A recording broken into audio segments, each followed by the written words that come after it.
মানবজাতির আদি পিতা হজরত আদম আলাইহিস সালামকে কোন দিনে সৃষ্টি করা হয়েছিল? অপশন ১ জুমাবার শুক্রবার, ২ সোমবার, ৩ বৃহস্পতিবার, ৪ শনিবার। সঠিক উত্তর ১ জুমাবার শুক্রবার।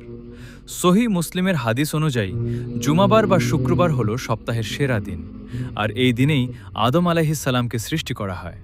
ইসলামে মুসলমানদের নাম মুসলমান রেখেছেন কোন নবী? অপশন ১ হজরত আদম আলাইহিসসালাম, ২ হজরত ইব্রাহিম আলাইহিসসালাম, ৩ হজরত মুসা আলাইহিসসালাম, ৪ হজরত মুহাম্মদ সাল্লাল্লাহু আলাইহি ওয়াসাল্লাম। সঠিক উত্তর ২ নম্বর হজরত ইব্রাহিম আলাইহিসসালাম। আল্লাহর কোন নবী পশু পাখির ভাষা বুঝতে পারতেন? অপশন ১ হজরত ইব্রাহিম আলাইহিসসালাম, ২ হজরত মুসা আলাইহিসসালাম, ৩ হজরত সুলাইমান আলাইহিসসালাম, ৪ হজরত ইউসুফ আলাইহিসসালাম। সঠিক উত্তর ৩ হজরত সুলাইমান আলাইহিসসালাম। ব্যাখ্যা/তথ্য। অলৌকিক ক্ষমতা হিসেবে আল্লাহ তাআলা হজরত সুলাইমান আলাইহিসসালামকে পশু পাখি ও জিনদের ওপর রাজত্ব দিয়েছিলেন এবং তিনি তাদের ভাষা বুঝতেন। কোন অলৌকিক পশুটির পিঠে চড়ে প্রিয় নবী হজরত মুহাম্মদ সাল্লাল্লাহু আলাইহি ওয়াসাল্লাম মিরাজে গমন করেছিলেন? অপশন ১ দুশমন, ২ বোরাক, ৩ কাসওয়া, ৪ দুলদুল। সঠিক উত্তর ২ বোরাক।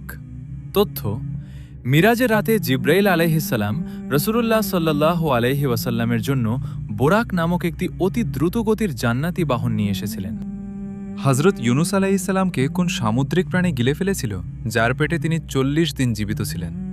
অপশন ১ হাঙ্গর, ২ ডলফিন, ৩ তিমি মাছ বিশাল মাছ, ৪ অক্টোপাস। সঠিক উত্তর ৩ তিমি মাছ বিশাল মাছ।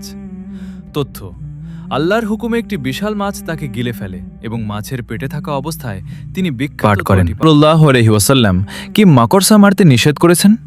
অপশন ১ হ্যাঁ নিষেধ করেছেন, ২ না মারতে বলেছেন, ৩ এটি মাকরুহ, ৪ কোনো নির্দেশনা নেই। সঠিক উত্তর ১ হ্যাঁ নিষেধ করেছেন, মারতে নিষেধ করেছেন। হাদিসের প্রমাণ: হিজরতের সময় রাসূলুল্লাহ সাল্লাল্লাহু আলাইহি ওয়াসাল্লাম ও হযরত আবু বকর রাদিয়াল্লাহু আনহু যখন সৌর গুহায় আশ্রয় নিয়েছিলেন, তখন আল্লাহর হুকুমে একটি মাকড়সা গুহার মুখে জাল বুনে তাদের হেফাজত করেছিল। এই কারণে মাকড়সা মারতে নিষেধ করা হয়েছে। রেফারেন্স: মুসনাদে আহমদ, হাদিস নম্বর ৩২৪১, বাইহাকি দালায়েলুন নুবুয়াহ। হাদিসটি হাসান পর্যায়ের। এমন আরও সুন্দর সুন্দর ইসলামিক কুইজ পেতে চাইলে এখনই আমাদের ইসলামিক কুইজ ক্লাব চ্যানেলটিকে সাবস্ক্রাইব করে পাশে থাকা বেল আইকনটি বাজিয়ে দিন। আসসালামু আলাইকুম।